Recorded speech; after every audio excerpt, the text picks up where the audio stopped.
Olá, pessoas. Meu nome é Vinícius e eu vim aqui hoje falar sobre como a gente pode usar os decks do Anki da melhor maneira possível. Eu vou falar um pouquinho sobre como que a gente pode filtrar as cartas de relevância para usar no Anki mesmo, e depois eu falo um pouco sobre como usar o Notebook LM para a gente poder estudar de uma maneira um pouco mais ativa e mais interessante. Então, a primeira coisa que eu acho interessante falar, que é algo que eu até defendo, eu já escrevi no meu livro e tal. Você aprende melhor quando você faz seu próprio material. A ação de você estudar e produzir o seu próprio material é algo que vai inerentemente fazer com que você aprenda mais. O problema no contexto de concurso é que o tempo é finito. Então a gente tem um edital muitas vezes de mais de 15 matérias, 20 matérias, e você fazer o seu próprio material para todas as matérias é algo difícil às vezes, se não impossível.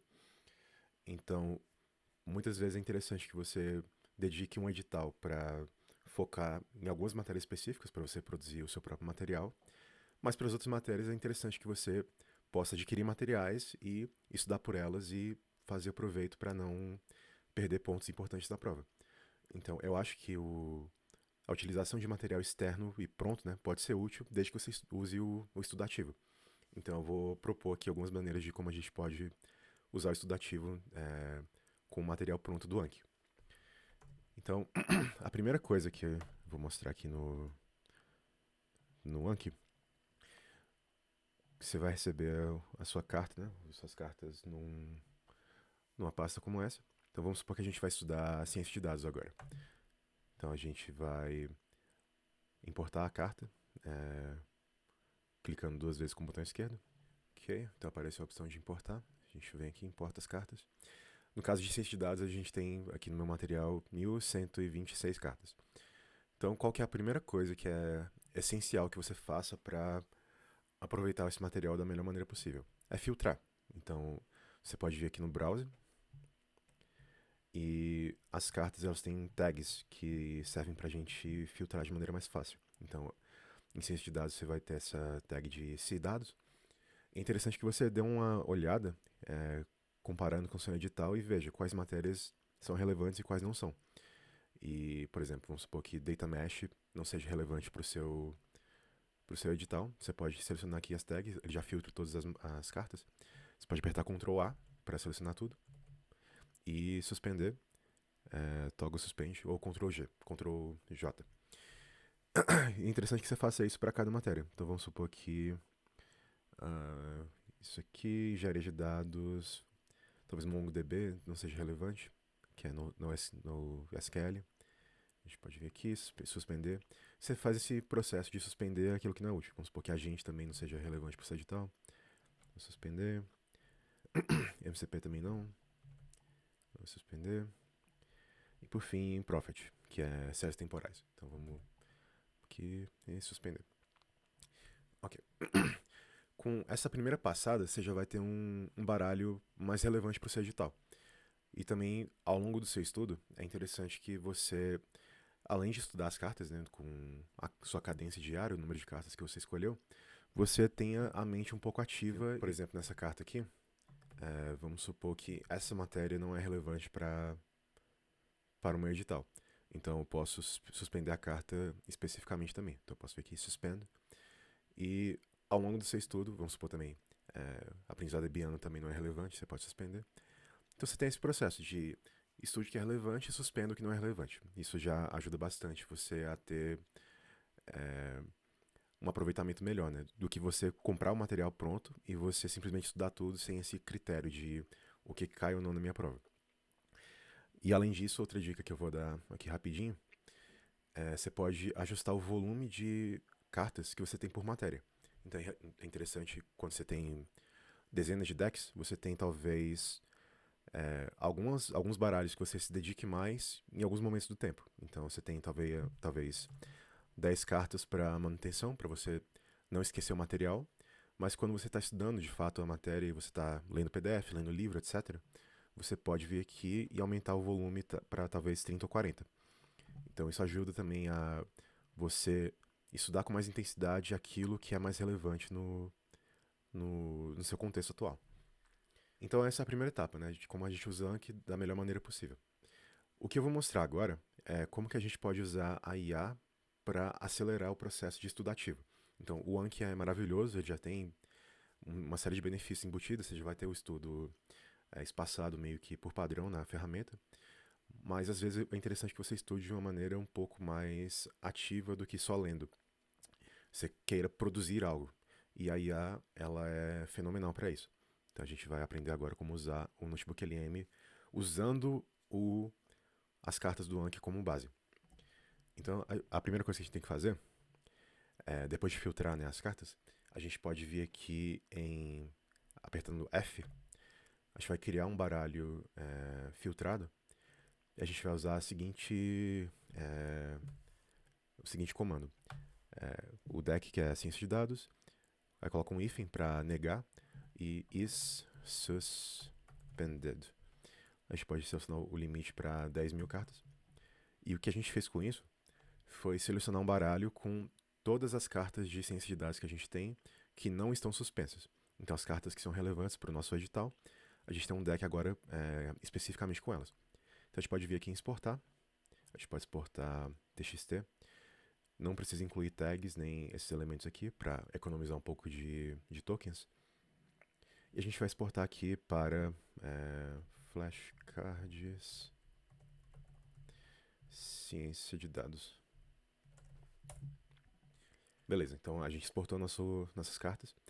A gente pode usar isso como insumo para o Notebook LM. Então a gente pode vir aqui no Notebook LM, que para quem não conhece é uma ferramenta que ela é um IA que ela especificamente usa as suas fontes como referência primária. Então, em vez de usar o conhecimento adquirido durante todo o treinamento do modelo, ela usa as suas referências. Então, é muito legal para, por exemplo, você que estuda para concurso, você usar o Notebook LM para evitar alucinações e evitar possíveis respostas erradas. Se você tiver uma fonte de dados que é muito boa, você vai ter uma produção de material e de interação com a IA que é de uma qualidade muito maior. Então a gente pode vir aqui em criar novo e ele vai pedir para adicionar fontes, a gente vai adicionar o nosso TXT que a gente gerou. Então a gente vem aqui, soltou o material no browser, ele já vai ler e já vai identificar quais são os tópicos principais, né? Então, Data Science, Machine Learning Foundations. E ele já identificou o tema. E, por padrão, no Notebook LM, você já tem coisas meio que prontas que a Google fez pra gente para facilitar o nosso aprendizado. Então, tem podcast, tem resumo, tem mapa mental, tem cartões didáticos que são tipo flashcards, tem testes que você pode fazer, questões certo e errado, etc. Eu recomendo que vocês deem uma explorada aqui, mas o que eu vou mostrar é, na verdade, alguns prompts que são interessantes especificamente para o contexto de estudo para concurso. Então, a primeira coisa que você pode fazer quando você adquire o material é identificar qual é o seu nível atual de conhecimento com o conteúdo. Então, você quer começar a estudar ciência de dados agora, qual que é o seu nível atual? É interessante ter esse parâmetro.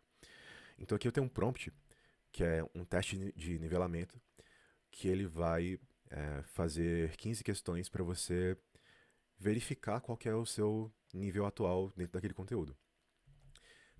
Você pode aumentar talvez para 30 ou 40 questões para ter um teste mais abrangente.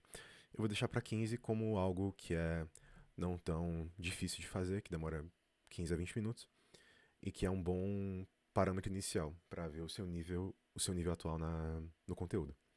Então, provavelmente vou acelerar o vídeo para não ficar muito chato, mas eu vou fazer o teste e depois eu vou mostrar o resultado.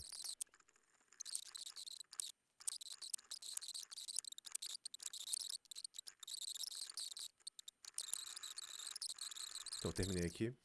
É, eu vou deixar as respostas e a conversa também no site para vocês darem uma olhada.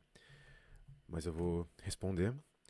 E o que isso me gerou foi um teste muito razoável. Vocês podem ver que as questões, se vocês forem ler o texto, são bem interessantes, algumas bem difíceis. E isso dá uma noção real do que você precisa melhorar. Então, eu não sei quantas que eu errei, mas com o feedback que você tiver desse teste inicial, você pode adentrar e estudar com mais foco os conteúdos que talvez estejam menos claros. Então, vamos dar uma olhada para ver. Então aqui temos o resultado, acertei 14 de 15. Aí ele vai dar um feedback, né? O que eu respondi, o que era, o que estava sendo cobrado. Então eu errei a questão 3, que era do ReLU. Aí você pode ler com cuidado, né? Cada descrição. A minha discursiva também deu certo. Então, métricas sólidas. E ele vai recomendar o que eu tenho que estudar com mais atenção a partir de agora. Então, a partir disso, eu vou dar aqui pra gente o segundo prompt, que é, depois de fazer o teste de nivelamento, você pode revisar os tópicos que você errou. Então, o teste de nivelamento serve para esse momento inicial, né? Mas quando você estiver fazendo questões, por exemplo, num site de questões, você pode dar o que você respondeu para a IA e pedir esse feedback e depois usar esse prompt aqui, que serve para a gente estudar o que a gente errou. Então, com base no diagnóstico, revisar apenas os tópicos onde tive domínio parcial ou lacuna grave. Então ele vai fornecer uma estrutura bem interessante de conteúdo, com conteúdo focado naquilo que você errou de fato, e depois questões para fixação. E ele vai iterando isso, se você errou, ele vai reajustar a explicação para que você entenda o conteúdo de fato. E você vai iterar até que você de fato domine aquele conteúdo que ficou falho, e depois até ser interessante você voltar e fazer um novo teste de nivelamento, para você ver se de fato fechou as lacunas que eram necessárias. Então aqui ele está falando, o diagnóstico apontou apenas um tópico com lacuna grave, que é redes neurais e funções de ativação. Ele vai falar a explicação, o que eu errei, qual que é o correto, uma tabela de contraste, e ele vai dar questões aqui no final. Eu vou responder, se eu errei ele vai reexplicar novamente, ele vai de fato fazer com que eu fixe esse conteúdo, e ele vai fazer isso por todos os conteúdos que eu errei. Então isso aqui é uma maneira muito legal e muito rápida, né, de melhorar sobre os seus erros. Então essa é a primeira parte que eu queria mostrar. Aí eu tenho mais dois prompts para mostrar para vocês que eu acho que são bem interessantes. O próximo seria um teste específico por tópico. Então, deixa eu abrir aqui. Vamos supor que você tem uma planilha de planejamento, né, do seu edital. Vamos supor que hoje você está estudando aqui em ciência de dados, deixa eu ver, inteligência artificial. Essa parte aqui. Você lê um PDF sobre aprendizagem de máquina e as classificações. O que seria interessante? Você testar aquele tópico específico, né? Então você fez uma sessão de estudos de 2 a 3 horas e no final você testa para ver se você está, de fato, se você entendeu aquele conteúdo. Então você pode fazer isso tanto com um site de questões ou você pode usar a IA, que você pode ter esse feedback imediato, né? De o que você está errando, por que você está errando, quais são as explicações que talvez te ajudem a entender o conteúdo de fato. Então eu vou vir aqui e colocar esse teste específico por tópico. E eu quero revisar o tópico de aprendizagem de máquina. Vou botar aqui. Então, aprendizado de máquina. E vou deixar o resto padrão aqui mesmo.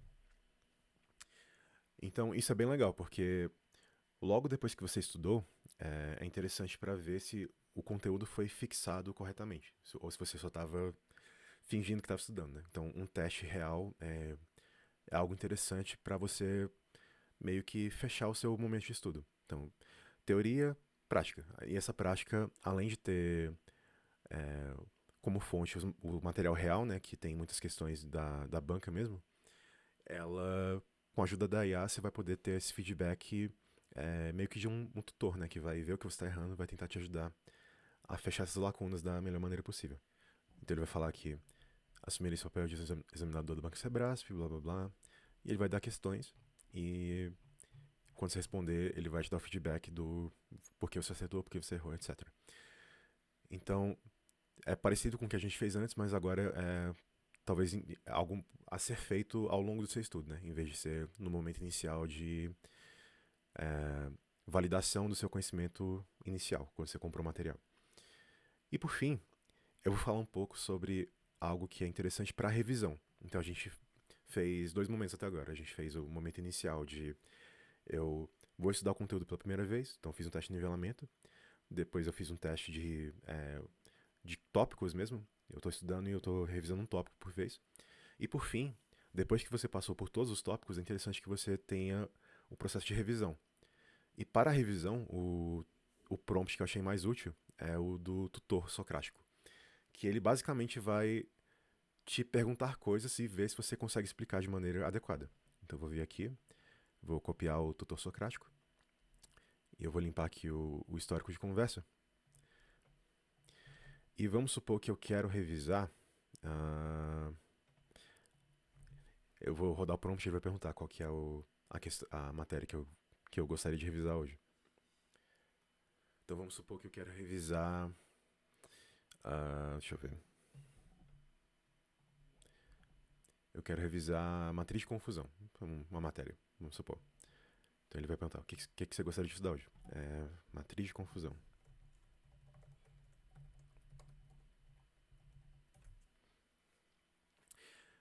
E de novo, eu vou fazer isso acelerado para não ficar tão chato, mas eu vou postar o histórico do chat no final.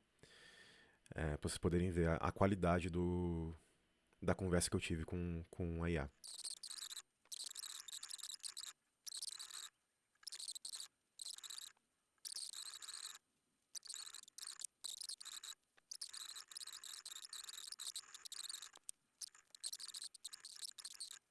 Ok, então eu acabei de terminar, foi uma sessão de estudo de acho que uns 15 minutos. E eu vou mostrar aqui por alto um pouco da interação. E eu vou deixar o chat inteiro no site também, para vocês darem uma lida. Então, eu falei que queria estudar matriz de confusão. Aí ele começou. Qual o principal objetivo de realizar uma matriz de confusão? Eu falei, é uma maneira visual de ver a classificação. Aí ele falou ok. Ele perguntou sobre os 4 quadrantes, né? Então, eu expliquei verdadeiro positivo, falso positivo, verdadeiro negativo, falso negativo. Ele falou que tá certo. Aí ele trouxe um caso real. Qual que seria mais grave, né, no contexto de doença? Um falso positivo ou um falso negativo? Eu falei falso negativo, ele falou certo. Aí ele perguntou a diferença de precisão e sensibilidade. Ou, no caso, né, qual que seria mais relevante pro caso do hospital. Eu falei precisão, mas ele falou que não, que na verdade, como falso negativo mais grave, deveria usar a sensibilidade. Mas ele não falou isso, né? Ele falou, veja bem, em vista que nós estamos interessados nos falsos negativos, o que a gente poderia usar e tal. Eu falei, sim, na verdade seria revocação. E eu acho muito legal essa maneira de estudar, porque é algo muito ativo. Então, de fato, ele não está explicando nada, ele está perguntando coisas, e baseado na minha resposta, ele está ajustando a pergunta para fazer com que eu perceba meus erros. Então, isso é muito, muito legal, porque quando você já estudou a matéria e você quer ver, caramba, eu sei, eu acho que eu sei a matéria inteira, mas quando você faz essa atividade, você vai perceber, nossa, de fato, eu tinha vários pontos que eu estava confundindo, ou que eu preciso revisar um pouquinho melhor. Então isso aqui é muito bom para as semanas finais de revisão antes da prova. Isso é muito bom para discursiva, para você ver se você entendeu o conteúdo de fato, você consegue responder na lata uma definição, um conceito, uma diferença. Então esse processo inteiro eu acho que é algo muito relevante e muito útil de se usar nesse momento final de véspera de prova. E, de novo, a qualidade das perguntas é muito boa por causa da fonte de dados, que ela é relevante. Ela não é geral. Então, de maneira geral, era isso que eu queria mostrar. Como a gente pode estudar usando IA da melhor maneira possível. Então, por fim, eu só queria ponderar que, quando eu era aluno, eu tive algumas frustrações com o fato de que muitos materiais estão travados. Então, livros dentro de um site que você não pode baixar, que você não pode tirar screenshot, ou PDF com CPF, ou muitos professores que têm aplicativos, né? Então você tem um sistema de flashcards dele, que você só pode usar o aplicativo dele, você não pode exportar, não pode fazer esse processo. Então o meu material, ele tá intencionalmente sem travas, então eu estou estabelecendo uma relação de confiança, você compra o material, você pode usá-lo da maneira que você preferir, e eu espero que seja útil. Eu tenho apresentado de fato que esse material sem travas ele é muito interessante para usar no contexto da IA. Então, se você quiser baixar os flashcards, os prompts, ou tiver alguma dúvida ou sugestão, pode entrar em contato comigo no site, que eu também vou deixar aqui na descrição do vídeo. Ok? Então era isso, gente. Muito obrigado pela atenção e até a próxima.